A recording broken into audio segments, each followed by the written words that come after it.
ሲቪላይዜሽን ብንነሳ ከአንደኛ ክፍለ ዘመን በዛን ጊዜ የነበረው የፖለቲካል ፍሪክሽን እየሄደ ዛሬ ደርሷል።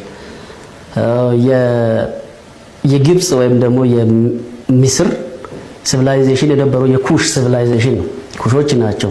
እዛ ጋር እስከዛሬ ያሉ ጽሁፎች ወይም ደግሞ ሂስቶሪካል ኤቪደንሶች ኩሾች ስንል ኦሮሞን ጨምሮ የነሱ የእጅ ስራ እንደነበር ፈረንጆችም እንግዲህ እውነታውን ተናግረዋል። ሪሰርች ፋይንዲንጉም ይሄን ያሳያል ማለት ነው። ከዛ መጥቶ ወደ መሮኤ ወረደ። መሮኤ ሱዳን ውስጥም የሰራው ይሄ የኩሽ ህዝብ ነው። የዓለም የሲቪላይዜሽን ምንጭ ዓለምን ስነ ጽሁፍን መጻፍ ያስጀመረው የኩሽ ህዝብ ነው። ከዛ በኋላ ያን ሲቪላይዜሽን ይሄ ሌላኛው በ16ኛ ክፍለ ዘመን የደነቆረ ሰው ደግሞ የሚሰጠውን ማብራሪያ ስሙ። ልክ እንደቀድሙ ነው። ኖህ በቃ ነው ኦሮሞ ነው ብሎ ይመጣል። በምንድን ነው የምታስረዳው? ቃሉ ዕብራይስጥ ነው፣ ዓለም የሚለው ይሄንን ነው ትለዋለህ። ይሄ መጣልና ደግሞ እንትንን ተሻገሩ ደግሞ ግብጽም እኮ ምክንያት አላት። እነዚህ ሰዎች ኢትዮጵያ ውስጥ በቆዩ ቁጥር ግብጽ የሚለው ፒራሚድ ክሌም እያደረጉ ነው። ስለዚህ ግብጽ ሁላ ምክንያት አላት ለመምጣታው። ኦህዴድን መታ ለመቁላት ምክንያት አላት። ከህዳሴ ግድብ ጋር የምታገናኘውን ነገር ትተወው። በአብዛኛው ኢትዮጵያዊ ብዙ ዋጋ የከፈለበትም አባይም የኢትዮጵያ ሪሶርስ ከሰከላ የሚነሳ ሀብት እንደሆነ ተመን ነው እንጂ ኦህዴዶች ገና ግብጽ የታወቀችበትን ፒራሚድ ሁላ እኛ ነው የሰራነው ወደሚል ተሸጋግረዋል። እንደምታያቸው ቋንቋዎች፣ ስነ ጽሁፎች የኩሽ ናቸው ይላል። ህዝብም ወይም ደግሞ ለኦሮሚያ አጠቃላይ አስተዳደርም ምን ጉድለት ያመጣል? ባለችበት ብትቀጥል የሚለው የፌደራል መንግስት ተጠሪ ሆና ማለት ነው። እንግዲህ አሁን የኦሮሞ ህዝብ እየጠየቀ ያለው ምንድነው? ታሪካዊ ትስስሩን ከግንዛቤ ያስገቡ። አሁን አገር ግንባታ ማለት ምን ማለት ብለናል? ያለፈውን ታሪክ መረዳት፣ እውቅና መስጠት ያለብንን እውቅና መስጠት፣ ይዘን መቀጠል ያለብንን ማስቀጠል፣ መርሳት ያለብንን መርሳት አይደለ ያልነው? የኦሮሞ ህዝብ ላይ ሲደርሳ ይሄ መረሳት የለበትም አይደለ? አዲስ አበባ በታሪክ የኦሮሞ መሬት የኦሮሞ ጎሳዎች ስም መጠሪያ ይዛ ያለች ከተማ ነች። ስጡኝ በሙሉ ልውሰድ እናንተ ሄዱልኝ እኮ አይደለም። አሁንም እንዳለ ይህንን ታሪክ ተረዱልኝ። ከማንነቴ ጋር የነበራትን ትስስር ተረዱልኝ። ዋና ከተማዬ መሆኗንም ተረዱልኝ። እምብርቴ መሆኗን ተረዱልኝ። ቆርጣችሁ ከክልሌ ውስጥ አታውጡ ነው። ይሄ ፌር ጥያቄ ነው ለኔ። ይሄንን አይ አናረግም እምብርትን ቆርጠን እናወጣለን የሚለው የኦሮሞን ህዝብ እንደዚህ የሚልም አካል አለ ብዬ አልገምትም። ብልም ትክክል አይደለም።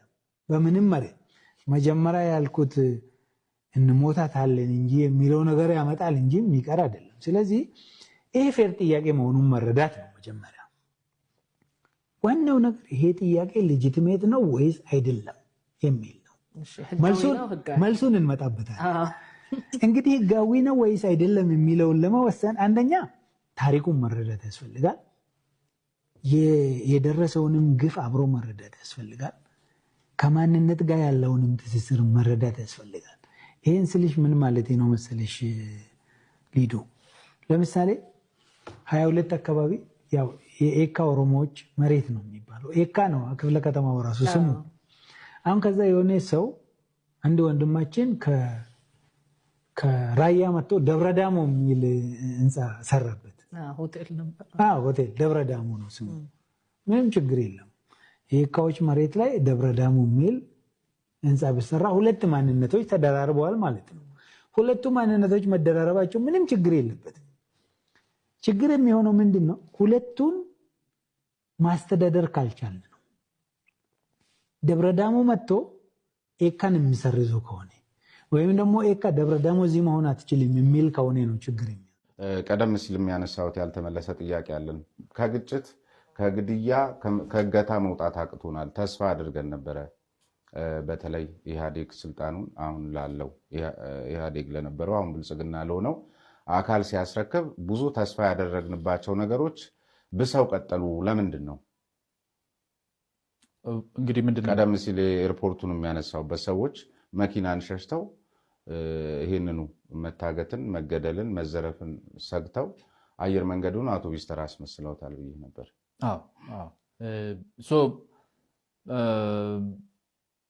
ምንድን ነበር ተስፋ ያደረግነው? እሱ ሰላም፣ ልማት፣ ፍትህ። ማንኛውም ህዝብ ተስፋ የሚያደርገው እሱ ነው። ሰላም፣ ልማት፣ ፍትህ በጣም ጀነራል ናቸው፣ ኤንድ ሪዛልትስ ናቸው። ሙሉ በሙሉ አይመጡም። ግን ሀገር አለኝ፣ ሀገር ትልቅ ነገር ነው። እዚህ ሀገር ውስጥ የተለያዩ ብሔሮች አሉ። የኔ ብሔር አለ። የኔ ብሔር እንደሌሎቹ ብሔሮች ይከበር፣ ድርሻው ይሰጠው። ዳይ ዋናው ሀገር ነው። ከኬንያ ጋር እንደ ኦሮሞ ላወራ አልችልም። ከኬንያ ጋር እንደ አማራ ልታወራ አትችልም፣ አይቻልም። ከኬንያ ጋር እንደ ኢትዮጵያ ነው የምታወራው። እርስ በርስ ያለንን ኮሚኒኬሽን እንጨርስና ኢትዮጵያ ነን እኛ። ሲጀመር የሚያምርብንም እንደዛ ነው። የሚጠበቅብንም ገና አፍሪካ የሚጠብቅ ገና ዓለም የሚጠብቀንም ደግሞ እንደዛ ነው። የምንሄደው መንገዳችን ይሄ ነው። በቃ ኢትዮጵያ ናት የምትሄደው። እናስከነውና ይሄ ውስጥ ያለው ራይቨሪውን፣ መፋጠጡን፣ መንቧጠጡን ምናምን ረጋ ብለን ወደዛኛው እንሻገር ነው። አሁን ያንን ሳኒቲ ለመፍጠር እኔ ሳም ይላል ገብቷል። ሳንቲሜስ ባንዲራ አዘጋጅቻለሁ ልሸጥ፣ ያሳተማል ባንዲራ ሊሸጥ።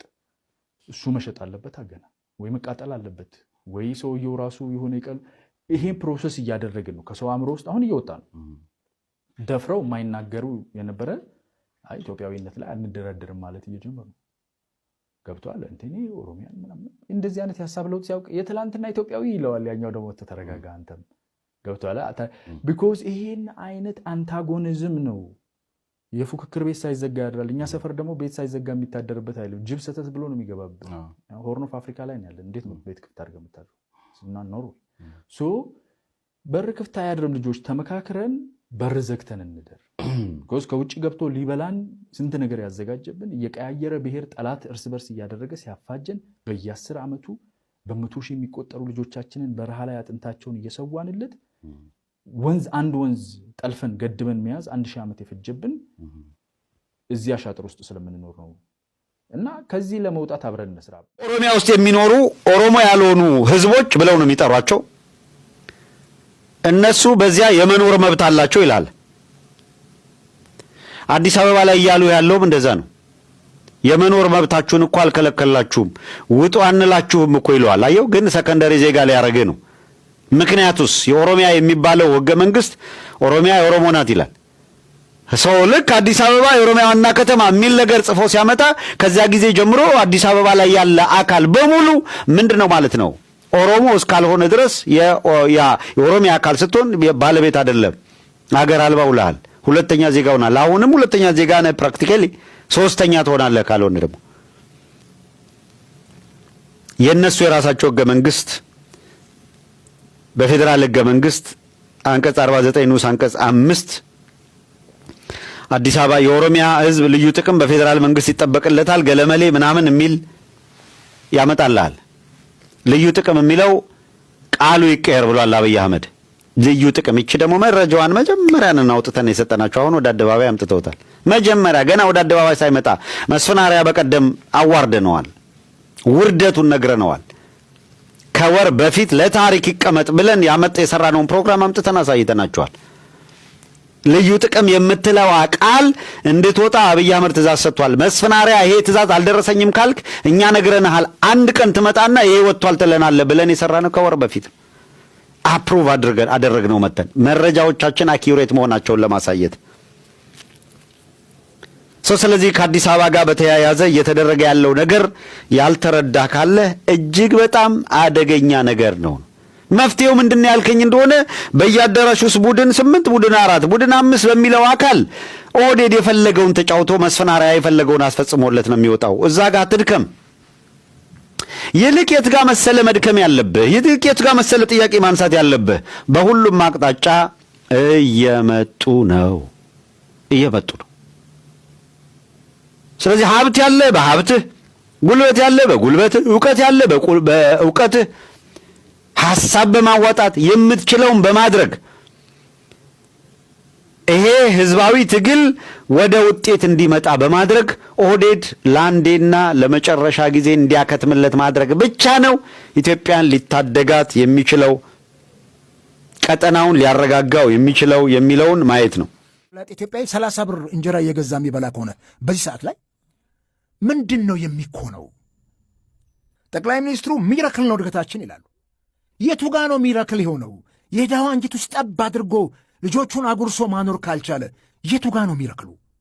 መንግሥት አዋጆችን የሚያወጣው የራሱን ዕድሜ ለማርዘም ብቻ ሕዝብ ላይ የሚጭናቸው ከሆነ የት ድረስ ነው የሚያስኬደው? መንግሥትንስ ሕዝብስ ያልወደደው መንግሥት፣ ሕዝብስ የሚነጫነጭበት፣ ሕዝብስ የሚያጉረመረምበት መንግሥት እስከምን ድረስ ነው አገር የሚመራው? ይህን ቆም ብሎ ማሰብና እነኚህ አዋጆች እኔ በጣም የሚገርመኝ ፓርላሜንታዊ ይሁን እንጂ የእኛ አገር መንግሥት ቶታሊ ፕሬዚደንሻል ነው ይመስለው። ኦልሞስት ከጠቅላይ ሚኒስትር አብይ መምጣት በኋላ ፕሬዚዳንታዊ ነው ይመስለው። አብዛኛው ስልጣን እሳቸው እጅ ላይ ነው ያለው። ይሄንን በኮሌክቲቭ ሊደርሺፕ እየመሩት ያለ አይመስለኝም። አንዳንድ ጊዜ በራሳቸው ጊዜ የሚሰጧቸው ውሳኔዎች አሉ። ምናልባት ያደጉት ሀገሮችና አሜሪካና ትራምፕ የፈለገ አዋጅ ቢወጡ ያንን ያወጡትን አዋጅ ለሕዝብ የማይጠቅም ከሆነ ለሀገር የማይጠቅም ከሆነ ይጥሉታል፣ ያፈርሱታል፣ ያመክኑታል። እኛ ሀገር ላይ አይታሰብም። መሞገት እንኳን አስቸጋሪ ነው የሚሆነው። ፓርላማው እጁን ችቦ አድርገው ያወጣና ያጸድቃል። ከዛ በኋላ ማህበረሰቡ ላይ ሲጫን ያለውን ችግር የሚመለከት አካል የለምና እኔ የሚወጡ አዋጆች በሚቀጥለው ይህን ሕዝብ እስከምን ድረስ ያጓጉዙታል እነኚህ አዋጆች የሚለውን በደንብ ማየትና መፈተሽ ተገቢ ይመስለኛል።